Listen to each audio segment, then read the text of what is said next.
Okay, we're live. How you guys doing? Thank you guys for tuning into this broadcast. Those of you guys on Ustream and those on Hangouts, I am broadcasting simultaneously from both.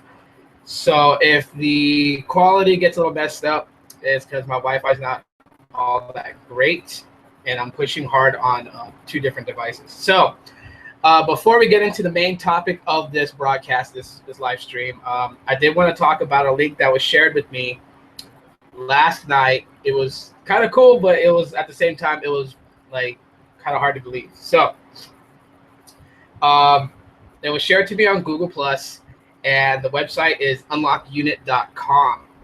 The article basically titles itself as "The War is Over: The First Android Running iPhone Coming This Fall." So I decided to go around on the internet trying to find other articles that were related to this, and just kind of like see if I can get some support from other websites other than just one. The reason for that is that there are websites that are looking to get views, and so they will type up some pretty far-fetched articles or rumored articles, or sometimes they just get it from like a very bad source. We never know exactly where. No other website supports what was written in this blog, so it's neither here or there. It's something that I guess maybe time will tell, and we'll see. So anyways, it talks about that sometime this fall, the when they release the iPhone 6s, the 6s Plus, the 6c, and there's going to be another iPhone release, but this one's supposed to run Android 5.1 Lollipop. So and this article kind of goes really deep into detail. Let me read you guys some of the specs that they're claiming that this iPhone will have. Okay, so it's going to be based on the iPhone 6, so it's going to have that 4.7-inch display. The resolution is supposed to be kicked out at 2560 by 1440, so that's QHD. It's supposed to have a Snapdragon 820 chipset with 8 Cryo cores alongside the Adreno 530 GPU and 4 gigs of RAM. That's just a couple of specs that they're throwing out about this iPhone. Okay. So really quick, just in my opinion, do I think this is possible? Now, as weird as it may seem, yeah, it's possible. Why not? I mean, the fanboy fangirl wars have kind of died down a little bit. I mean, you still have people who rock with Android. You still have people who are diehard iOS fans. But then there are those that kind of go back and forth in between, especially since iOS has stepped its game up and has literally just with the iPhone 6, just the way that it functions, the size, of course, screen size. A lot of iOS fans were complaining for so many years that the screen size is too small, since the evolution of smartphones has brought us bigger screens to look at. So once they jump over towards Android and get into the sweet spots of 4.7-inch to about 5 inches, it's kind of hard to go back to like an iPhone 4 that was like 3.5 inches, or an iPhone 5, which was 3.99 inches. By the way, just out of curiosity to share with you guys, it's a little graphic on this mug that my fiance got for me. So I'm having some OJ right now. So anyways, yeah, if you guys later on in this broadcast want to say anything about it, you guys can tweet me at YoungHero0. So you guys find me on Twitter, tweet me your questions there. Now let's get into the actual topic for today, which is Google apps that need improvement. And I wanted to talk about this because it seems like, well, let me just give you guys my perspective. The other day, I constantly switch between the different smartphones I have, and I've shown on past videos on YouTube how many Android devices I do have and that I currently still use. And on certain days, I will switch out. Since I am with Boost Mobile, Just logging it onto my account, I'm able to update my handset. I don't get charged of switching devices. And as weird as it sounds, it's probably a bad habit. I probably switch devices maybe tops 15, 20 times in a month. So that's like almost every day or every other day. It just depends on the circumstances. Sometimes I like rocking my ZTE Max, my big old phablet. It's a really big phone. And sometimes when I want to, like read digital comics and stuff like that, because I'm still a kid at heart, I will use that and I will actually read on it. And then, right now I'm using the ZTE Warp Sync 5-inch display. So it's kind of like the sweet spot right there. It's in between my normal smartphones like the LG Vault, which is 4.7, or the ZTE Speed, which is 4.5. It just varies on the day. If I want to carry a light phone with me, even with the Moto E, it's a 4.5-inch display, but it's kind of really compact, so it doesn't weigh down my pockets or anything like that. Versus the Max, which is a big old 5.7-inch, but with the extra bezels, makes it seem like it's nearly a 6-inch device. So, but yeah, I switch between them. So, anyways. Sometimes I have to re-download applications back onto a device, especially if I have to factory reset, because if should anything have gone wrong, then you have to wipe the phone and then reinstall everything. So it becomes a real big problem when I'm having to install a bunch of applications. And then I started to notice that a lot of the applications that I am actually installing are they're Android apps. There's like apps for specific things that, I figured, back then when it was like a year and a half ago, when Google was kind of like trying to consolidate all their applications and kind of like take, 2 or 3 that were kind of doing the same thing and merge them into one app. For instance, like Hangouts. Hangouts was a big one. Hangouts took Google Voice, it took a Google Plus Messenger and text messaging, and it bundled it all together, also with video chatting. And it was, to me, it was great. I mean, a lot of people complained about it. I never really seen why people complained about it when it was doing what it was supposed to do from the very get-go, which was consolidate several services that, would take up memory on your smartphone if they were all broken back into separate entities. So having them put all in the same application, simplified things. But I noticed that a lot of people they cared more about it cosmetically than they actually did what it did in performance, which was basically they didn't like the colors, they didn't like the way that it looked. So with that being said, I looked, on how many Google apps that I have and how much, stuff that, can be consolidated and things like that. And I started thinking to myself, like, Google really does need to improve on things. Hangouts being one of them. But the only reason why I say Hangouts is not because the way that it looks, but, it's like, for me, Hangouts is pretty much like 85 to 90% done. One of the things that I never understood was the fact of why Google made another messenger app when they were already going to rely on Hangouts to actually be the SMS, MMS avenue for people. And even though people didn't like it, but the way that the way how it seemed is that people didn't like it because the way that it looked. But then when they put out Google Messenger, which is a SMS, MMS application, and that's all it really does. But it has a little bit of color to it. It has just different feel of it. And people were just like, yeah, we prefer Google Messenger over Hangouts. Get rid of Hangouts and use Google Messenger. It's like, they couldn't be more right, but in the opposite direction. Get rid of Google Messenger, use Hangouts, but revamp Hangouts from this green and white theme and give it what Google Messenger has. Because I don't know if you guys have used Google Messenger, but one of the neatest features, which is just a very simple thing, is the fact that each person you are text messaging, you can set a specific color for them. So when you open up the text message thread, it has that color. Like, let's say, like my brother Ruben, he likes blue, so I set his to blue. My fiance likes pink, so I set hers to pink. I have my friend Alex is set, to like a dark green, And so when I text them, like, not without having to look at their name, I can tell who I'm texting because they're color coordinated. Um, and I think, and a lot of people like that. They like the color coordination, and so I think that's where it's at when it comes for Hangouts. You know, give it that theme. Give it the color theme is really what they want. So I think that's what needs to kind of like be brought into Hangouts to kind of help Hangouts, evolve and to have people adapt more towards it.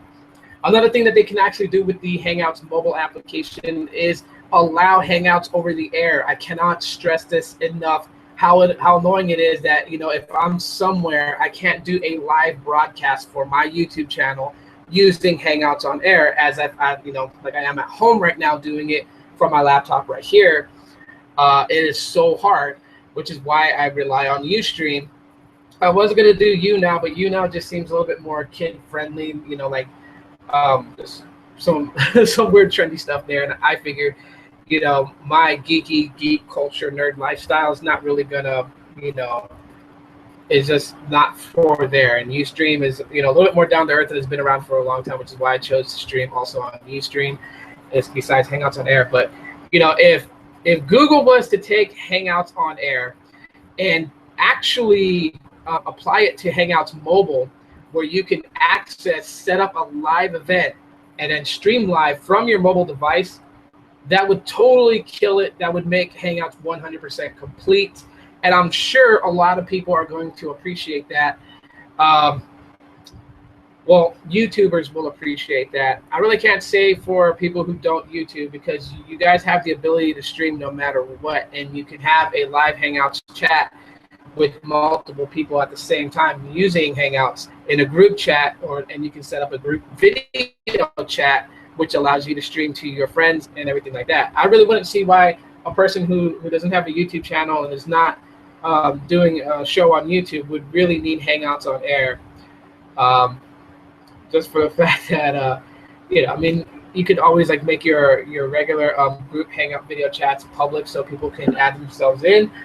But like, the Hangouts on air feature is bonded with YouTube, and I think that's where I'm pushing with this. It's like I can't do those live streams from wherever I'm at. Like if I go to an event here in Phoenix, if I go to like Comic-Con or something, I can't stream live, and that really sucks because that's one thing that I'm trying to do.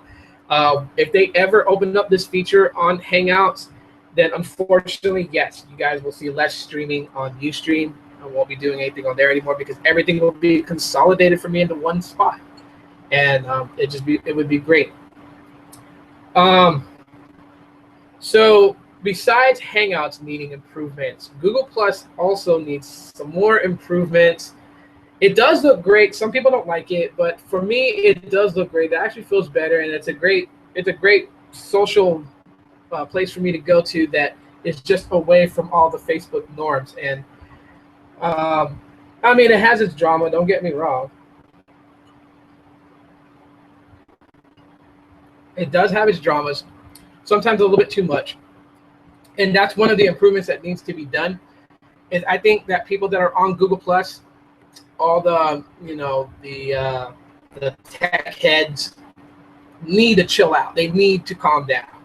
I cannot stress how bad it pushes people away and it slows the growth of Google Plus. It's like when they read blogs, you see these same people on these blogs talking about people need to give Google Plus a chance. They're so stuck on Facebook and all the drama, blah blah blah. But then when these people actually give Google Plus a chance, the same people are flaming them for posting something that they feel maybe just a little ignorant or stupid, and that kills the user experience for Google Plus. So they wind up going back to Facebook, and then people wonder why Google Plus hasn't grown the way that that some people wanted it to. And that's really that's like the toughest thing in the world right now. It's like you're kind of like you're killing what you're trying to bring to life. That doesn't help the cause at all whatsoever. It does not help the cause. But besides that, I think that they just need to play around with Google Plus a little bit. Like the user interface, it is kind of cool, but at the same time, it is it's kind of weird. I mean, I like the new thing they added to Google Plus, like when you when you're about to type a post, and then on the top when you click to where you want things to go, you can actually shift columns. So like, your circles, is defaulted the first place that you're at. And then to the right, if you swipe over to the right, it's like all your communities. And I think that's great that they kind of put those forward. You had to like really read, like, between user profiles and from, my bag's about to fall off the shelf. That's why I'm looking that way. But yeah, user profiles and communities, you had to look through it. So I think it's great that they separate it into two areas. But, there's a little bit more tweaks. It's great that we have, GIF basically support, so you guys can use animated photos, and that's one thing that's really cool I like about Google Plus. But yeah, so kind of like away from that, I think they should consolidate like Sky Maps and Google Maps. Like just create one big giant place for maps. My bag fell. But yeah, one place for maps for everything. Maps if you're like into astronomy and you want to stargaze. Maps if you want to find places in your city, or just to map out your trip or whatever. And then even like integrate Google Earth, which gives you like live imagery and all these areas. I know it's a big thing to ask for, and if they did like consolidate that into one app, it'd be a really huge application. But we are going into the phase of using a 64-bit processing, and and because of that, that's the reason why applications are becoming bigger and bigger, because now that we have the processing power, we're starting to get enough RAM to push applications and battery life for devices to stay on longer. Then we should be able to get these applications combined together, and it shouldn't really kill off the battery or be like too hard for a device to drive eventually when we get into that phase. But it would be nice to have all those basically consolidated into one area. I cannot stress this enough that we need a lot of it. And for right now, since we do have Hangouts, some people might not consider this a very popular suggestion, but Google Voice, get rid of it already. Get rid of the application on the Google Play Store, and just, what, Hangouts works just fine for it. I'm sure people can really get past the green theme or the green and white theme for it. People can get past that. It's not going to kill them. So, I mean, honestly, I think that we can get a little bit past that. But as far as right now, I've used Hangouts Dialer, and I've made phone calls, connected with my Wi-Fi and my Google Voice account, and basically been able to make phone calls just fine. So the Google Voice application, get rid of it. Like, just done, one and done. And the Hangouts Dialer, like, infuse that into Hangouts. I don't see why it has to be separated. I hope that that's what they're doing right now in development, is that they are going to incorporate Hangouts Dialer into Hangouts. That way you don't need to download two separate applications. It makes no sense whatsoever to have to download Hangouts if you don't have it installed on your device already, and then go and download the dialer just so you're enabling Google Voice on Hangouts. Doesn't make any sense. So there are a ton of things that they need to do to make Hangouts better. I mean, that was most of the focal point, because Hangouts has so much that's being integrated into it. I think Google needs to improve on that. Besides that, get all the maps, Sky Maps, Google Earth, combine it into one Maps application for anything you need to do, whether it's stargazing, whether it's getting directions, or just checking out a certain place, using 3D imagery to see around a certain area that you may be vacationing to, would be pretty awesome. Besides that, and yeah, get rid of Google Messenger, get rid of Google Voice. It's not needed, especially if you're integrating those things into Hangouts. Just liven up Hangouts a little bit. I mean, yes, people's complain about the green theme and they want more color to it. It stands for something, but I mean, get rid of it out of the Play Store. Um, yeah. So let's see. Beyond that. So, anyways, yeah, I'm gonna close this out. And again, like I said, you know, if you're just tuning in right now, I'm looking in two different directions because I am streaming on Hangouts and I am streaming on Ustream simultaneously to two different crowds. So, and eventually, when Hangouts on Air is compatible with mobile phones, I'll be able to stream just from one. Because wherever I go, if I go to an event or someplace cool, if I go to pick up a new device, I can take you guys with me with Hangouts on Air and do it from my smartphone and not have to the way it is now, which is basically only set up on my laptop to stream. And then I never understood why they never did that. So, and as far as the rumor of the iPhone 6 that will be released this year alongside the 6S, the 6S Plus, etc., the one they're talking about that has Android, there is no other website except for unlockunit.com, I believe it was, that I read it. That is like the only one that has this article. Yeah, unlockunit.com. That has an article about Google and Apple working on an iPhone to come out in fall of 2015. That's iPhone running Android 5.0. That is, I laugh because for so long, both companies have been at war. So it's kind of like, it's going to be odd to see someone walking around with an iPhone that's running Android.